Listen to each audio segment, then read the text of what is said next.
Between a heart surgeon and a hardline conservative, is Iran at a crossroads? In spite of record voter apathy, a reformist takes the lead for president in the first round of voting. Could the unexpected result inspire more Iranians to come to the polls on Friday? Or will conservatives unite to form a winning front? I'm Setareh Sadeqi, and today's newsmaker is Iran.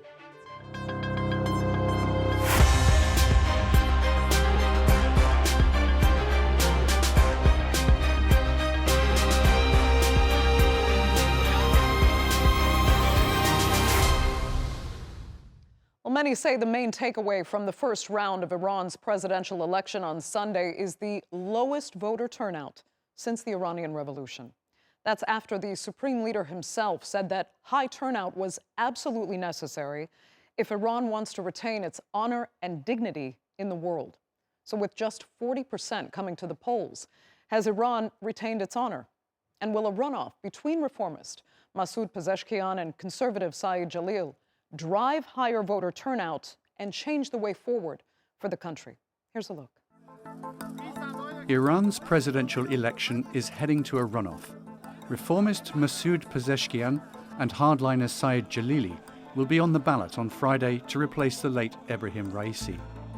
Despite the Supreme Leader Ayatollah Khamenei's call for maximum participation, the first round saw the lowest turnout in the history of the Islamic Republic, with only 40%. Many believe the lack of hope for change and the question of legitimacy keep the public away from the polls. There were also calls for a boycott from the regime's opponents. Jailed Nobel laureate Narges Mohammadi sent out a letter from Evin prison describing the elections as a sham. How can you, while holding a sword, gallows, weapons, and prisons against the people with one hand, place a ballot box in front of the same people with the other hand and deceitfully and falsely call them to the polls? But still, one of these two candidates will take office. Saeed Jalili is a loyalist to Khamenei. He served as the country's top nuclear negotiator between 2007 and 2013, and heavily criticized the 2015 deal with the US and other world powers. He's tried for the presidency twice before. In 2013, he finished third, and in 2021, he withdrew from the race, supporting Ebrahim Raisi. He's worked closely with the Supreme Leader and is now a member of Iran's powerful Guardian Council. Some analysts say Jalili's anti-Western stance could lead to a harsher tone in Iran's foreign policy. I was one of the nuclear negotiators myself. I was aware of the process and we pursued it. But we were on the path of defending people's interests and rights, not destroying them. And whatever our nuclear scientists have provided will be sent abroad. But Masoud Pezeshkian offers a contrast to his rival and predecessor. He has a more moderate approach to issues like women's rights and social freedoms. He is an ethnic Azeri and not part of the country's religious and political elites. He previously criticized the suppression of political dissent. Pezeshkian also called for an independent investigation into Mahsa Amini's death, which sparked mass anti-regime protests. He was also a strong supporter of the nuclear deal in 2015. Just the way we can talk to each other, we can also learn to talk to our neighbors and rest of the world. We cannot fight everyone. We should not fight. We should not show aggression to others. And the country is going through turbulent times. The tensions with its arch-enemy Israel are running high over the war in Gaza. The country's economy is suffering under heavy Western sanctions, but with the Supreme Leader pulling the strings on many key issues, there are concerns about how much a reformist president can deliver. In my opinion, there won't be much change with the arrival of Pezeshkian, because if he wins, he'll have to work with a parliament whose head is Ghalibaf and a National Security Council, which are fundamentalists. They are disruptive, and after a few years, Pezeshkian will say that we had good plans, but they did not allow us to do them. A potential second Trump presidency will also affect the country's path. Trump withdrew from the nuclear deal in 2018 and maintained a maximum pressure policy. His re-election could wreck the possibility of the deal's revival. So whichever candidate takes office after Friday's runoff, they will have to navigate the country through these tough challenges. And with a disillusioned electorate and the dominance of Khamenei, how much of an influence a new president will have is in question. So how much could this election change for Iran, and will voters actually go to the polls on Friday? Well, joining me now from Isfahan is co-host of Twice Told Tales podcast and researcher at the University of Tehran, Setareh Sadeqi. From Washington, director of the Future of the DHS project at the Atlantic Council, S Warrick. And also in the U.S. Capitol, Iran project director at the International Crisis Group, Ali Vaez. Thanks all so much for being with me. I have to begin then with the all-time lowest voter turnout and ask, what this result means, specifically in light of that. The Supreme Leader himself said it was an absolute necessity to increase participation if Iran wants to actually retain its honor and dignity in the world. So, Setareh, has Iran lost some of its honor now? I think the lower turnout means that Iran is facing a great challenge in terms of preserving its honor, because the election turnout has always been a very important factor in how much the Iranian population supports the general policies of the establishment. And I think it's a main challenge that no matter who wins the next election, the president has to address that. Of course, the president is not the only one who has to address that. It's also the parliament and the general establishment. But I think that's something that will be the main challenge for Iran for the next years to come. So what has the Supreme Leadership even said, if anything, about what they plan to do about this loss of honor that they preemptively admitted to themselves? I mean, at this point, because we're still waiting for the second round of the elections, we are not hearing anything from the top officials what their plan is. But they are, some of them are mentioning, not in particular the leader, but some of the officials are mentioning that we need to find out why 60% of the eligible population did not want to take part in this election.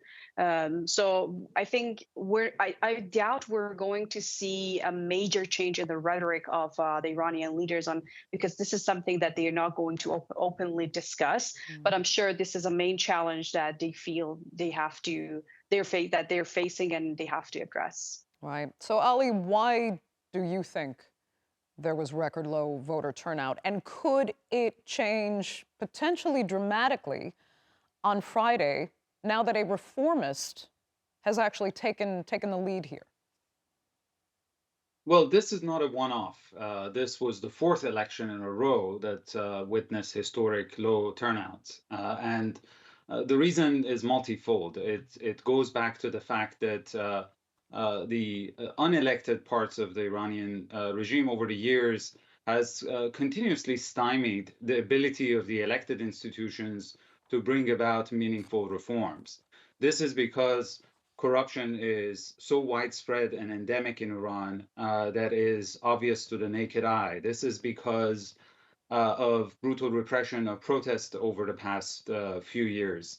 And so there is a high degree of political apathy within the Iranian population. And of course, the very fact that a lot of the heavyweight candidates who registered to run in this election were disqualified, and only a second-tier reformist was allowed to run, did not necessarily energize the electorate. Also, the debates on television were extremely boring. And so all in all, this indicates that the gap between the state and the society is larger than ever in the Islamic Republic. Now, the fear factor of an ultra-right candidate coming to power on Friday could potentially drive up the turnout a little bit in the coming election, in the coming runoff. But I doubt that it would still reach the historic levels that we have seen in the past. The average participation rate in Iranian presidential elections in the past few years has been 65%. So tell us then, Ali, why this reformist candidate taking the lead has in some ways been portrayed even as a game changer here. I mean, do you think unfairly the media is actually portraying Pezeshkian as a reformist and something that could actually change the trajectory forward, when actually he's more of a token, for the establishment to put into the election to make it look like there is more of a choice? I think probably the establishment had a similar thought in mind when they allowed Mr. Pezeshkian to run, that he's a second-tier reformist, he's not known nationally, he's not one of the heavyweights in that field, and not a good speaker, not charismatic, and so he would not be able to mobilize a wave over which he can be bolstered into the presidency.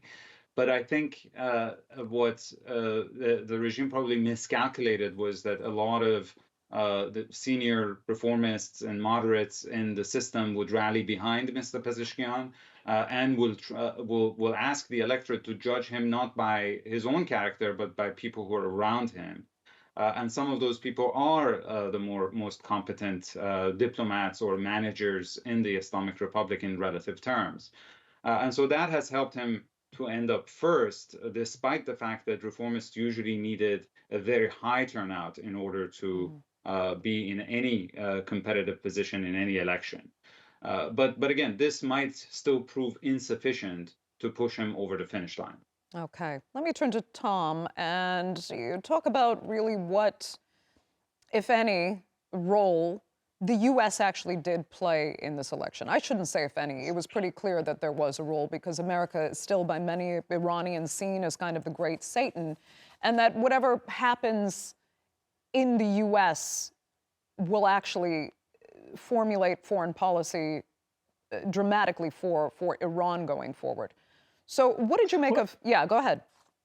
Yeah, so there's actually very little U.S. role directly in the Iranian election. The one thing that is the backdrop for Iran's relations with the world is the massive sanctions that have been holding back the Iranian economy. And this is because of Iran's aggressive moves towards its Arab neighbors and Israel, its use of proxies to carry out terrorist attacks around the world. This has resulted in economic sanctions that have had a crippling effect on Iran's ability to move forward, and at times, like during the Trump administration, made it a lot harder for Iran to sell the oil that funds much of the government's budget. What I think we're going to see, though, is this is a situation like Iran has faced before. The president is relatively weak. Because Iran's security policy, its overseas adventurism, is all controlled by the supreme leader, currently Ali Khamenei, and this won't change that. Instead, the president actually can make a difference at the margins, as we've seen in the past when Mohammad Khatami was president. And this is one of the things that I think concerns the clerical establishment in Iran. Exactly as Ali said, they tried to limit the actual reformists who might have driven societal change. And by backing Dr. Pezeshkian, they thought they had a relatively safe candidate they could beat, at least in the second round. And on Friday, we're going to see if that strategy is correct or if it's overturned by the voters in Iran. Let me ask Setareh what you make then of that analysis. Well, I think the Iranian society is a little bit more complex than that. And the fact that in the past, a strong or charismatic reformist leader would make or encourage people to want to vote does not really work as much anymore. And the reason is that the majority of the people have moved away from voting based on their loyalty to political parties, but rather focusing on the individuals. And since the individuals that are running for presidency this year, 3 years ago, and over the past few years or terms are basically the same people, and people are not seeing a very different or charismatic person coming, which would kind of give them the hope that this time it would be different. Where they're not very willing to take part into the election, and this doesn't really have much to do with whether it's a reformist candidate or a principlist candidate. As for example, we see the lowest voter turnouts we had in, for, let's say, the 5 provinces, Iranian provinces, with the lowest turnouts, except for Tehran, which is the capital. The other 4 had a very significant poverty rates, unemployment rates, and the factor of ethnicities and inequalities that the ethnic groups feel also played a role. But even in those provinces, the election results based on the province was different. For example, in 1 or 2 of the provinces where there was like the lowest voter turnout, even lower than the average, the nation's average turnout, you would see a reformist elected. In another, you would see a principalist elected. So even the response to the poverty line and economic challenges and ethnic inequalities based on ethnicities gives a different response. Okay. Or on the other hand, you have provinces where the poverty line or economic indexes are actually really lower than the average of the country, but the election turnout is somehow even more than the average of the nation. So there are many different factors playing into this, and we cannot anymore interpret the Iranian politics only based on whether a reformist comes or whether a principalist comes. And if that does not appear in the political realm, we're not going to see much change. Fair enough. But let me ask Ali, because still, foreign policy obviously is a theme, a relatively important theme in every Iranian election. And in this cycle, we've been hearing the difference between reformist versus conservative. Reformists saying they want to reach out, particularly to Western partners, in order to one factor of improving the economy. But then the others saying that, no, we no longer need the West. We have Russia, we have China, and in fact, the U.S. has constantly held us back. The West, has proven of no value to us. So where do you think the future stands for Iran, depending on who's elected here? Because it could prove fundamental in going to 2 quite different extremes in foreign policy. Look, the analogy I use here is that if you think that U.S. foreign policy would be 180-degree different, but if there is President Trump 2.0 or President Biden 2.0, in Iran that difference is smaller, is like 45-degree different between the 2 candidates, but. That means it's still significant, because the rest of there is continuity in the form of the supreme leaders, half of the members of the Supreme National Security Council, the Revolutionary Guards, which runs Iran's regional policy. So there are elements of continuity, but president, people who were around him can shape policy and, of course, set the tone for Iran internationally.